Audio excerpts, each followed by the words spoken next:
ಮೊದಲನೇದಾಗಿ ನಮ್ಮ ಹಿರಿಯ ಸಚಿವರಾದಂಥ ಗೃಹ ಮಂತ್ರಿಗಳು ನಮ್ಮ ಎಲ್ಲ SC ಸಮುದಾಯಕ್ಕೆ ಸೇರಿದಂಥ ಮಂತ್ರಿಗಳು, ಶಾಸಕರು ಮತ್ತು MLC ಅವ್ರನ್ನ ಸಭೆಗೆ ಕರೆದರು. ಅಜೆಂಡಾ ಇವತ್ತೊಂದು ಅಂದರೆ ಒಳ ಮೀಸಲಾತಿ, SCಗಳ ಒಳ ಮೀಸಲಾತಿಗೆ ಸಂಬಂಧಪಟ್ಟ ಒನ್ ಅಜೆಂಡಾ.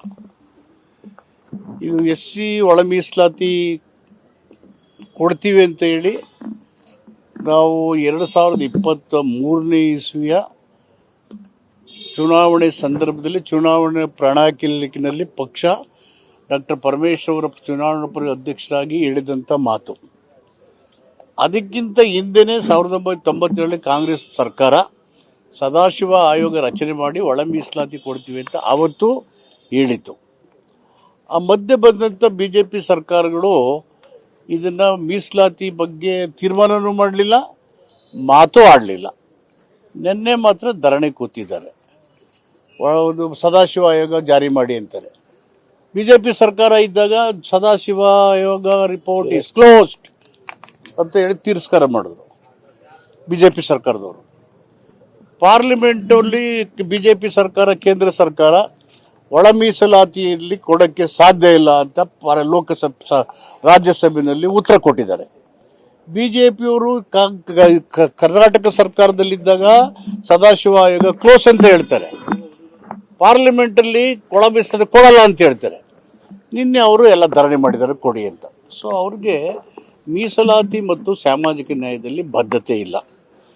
ನಮ್ಮ ಸರ್ಕಾರ ಮೀಸಲಾತಿಯನ್ನು, ಒಳ ಮೀಸಲಾತಿಯನ್ನು ಕರ್ನಾಟಕ ರಾಜ್ಯದಲ್ಲಿ ಕೊಡ್ತೇವೆ ಅಂತೇಳಿ ಚುನಾವಣೆಯಲ್ಲಿ ಹೇಳಿದ್ವಿ. ಗೆದ್ದ ಮೇಲೆ ಕ್ಯಾಬಿನೆಟ್ ಸಚಿವ ಸಂಪುಟ ತೀರ್ಮಾನ ರೆಕಮೆಂಡ್ ಮಾಡಿ ಕಳಿಸಿದ್ವಿ. ಒಳ ಮೀಸಲಾತಿ ಕೊಡೋದಕ್ಕೆ ನೀವು ರೆಕಮೆಂಡ್ ಮಾಡಿ ಕೇಂದ್ರ ಸರ್ಕಾರಕ್ಕೆ ಕಳಿಸಿದ್ವಿ. ಅವರೇನು ತೀರ್ಮಾನ ಮಾಡಲಿಲ್ಲ. ಸುಪ್ರೀಂ ಕೋರ್ಟು ತೀರ್ಮಾನ ಮಾಡ್ತು, ಒಳ ಮೀಸಲಾತಿ ಕೊಡಿ ಅಂತ ಹೇಳಿ ಆಯಾ ರಾಜ್ಯಗಳ ವಿವೇಚನೆಗೆ ಬಿಟ್ಟರು. ದೇಶದ ಎಲ್ಲ ರಾಜ್ಯಗಳು ಇದನ್ನು ಮಾಡ್ತಾ ಇಲ್ಲ, ಕೆಲವಷ್ಟೇ ರಾಜ್ಯಗಳು ಮಾಡ್ತಾ ಇದ್ವಿ. ಅದರಲ್ಲಿ ಕರ್ನಾಟಕ ಕೂಡ ಒಂದು. ಈಗ ನಾವು ನಾಗಮೋಹನ್ ದಾಸ್ರವರ ಸಮಿತಿ ಮಾಡಿ, ಜಸ್ಟಿಸ್ ನಾಗಮೋಹನ್ ದಾಸರು ಸಮಿತಿ ತನ್ನ ಕೆಲಸವನ್ನು ಮಾಡಿದೆ. 4ನೇ ತಾರೀಕು ವಿದ್ಯುಕ್ತವಾಗಿ ಅವರು ಮುಖ್ಯಮಂತ್ರಿಗಳಿಗೆ ವಿಧಾನಸೌಧದ 3ನೇ ಮಾಡಿ ಅವರ ಕಚೇರಿಯಲ್ಲಿ 11ವರೆಗೆ ವರದಿಯನ್ನು ಕೊಡ್ತಾರೆ ಅಂತ ಇನ್ಫಾರ್ಮೇಷನ್ನು ಮುಖ್ಯಮಂತ್ರಿಗಳ ಕಚೇರಿಯಿಂದ ನಮಗೆಲ್ಲ ಬಂದಿದೆ.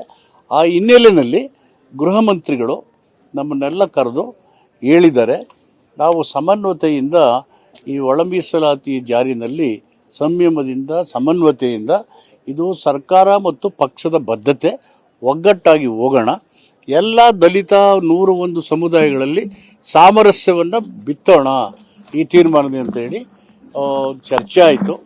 ಇದಾದ ಮೇಲೆ ಮುಖ್ಯಮಂತ್ರಿ ಸಮಿತಿ ವರದಿ ಬರಲಿ, ಬಂದ ಮೇಲೆ ಚರ್ಚೆ ಮಾಡಿ ಆಮೇಲೆ ತೀರ್ಮಾನ ಸಲಹೆಗಳನ್ನು ತಗೊಂಡು ಕ್ಯಾಬಿನೆಟ್ನಲ್ಲಿ ಹೇಳೋಣ ಅಂತೇಳಿ ತೀರ್ಮಾನ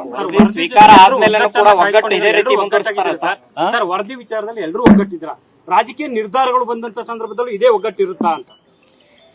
ಒಗ್ಗಟ್ಟಾಗಿರೋದ್ರಿಂದ ಪದೇ ಪದೇ ಸರ್ಕಾರ ಬರ್ತಾ ಇರೋದು ಕಾಂಗ್ರೆಸ್ ಸರ್ಕಾರ. ಅಲ್ಲ, ವರದಿ ಸ್ವೀಕಾರದ ಬಳಿಕ ಈ ಒಗ್ಗಟ್ಟು ಮುಂದುವರಿಯುತ್ತಾ ಅಂತ? ಒಗ್ಗಟ್ಟು ಯಾಕೆ ಹೊಡೆದೋಗುತ್ತೆ? ಇವು ಎಲ್ಲ ಇಪ್ಸ್ ಅಂಡ್ ಬಟ್ಸ್. ಸಮಿತಿ ವರದಿ ಬಂದಾಗ all these things will be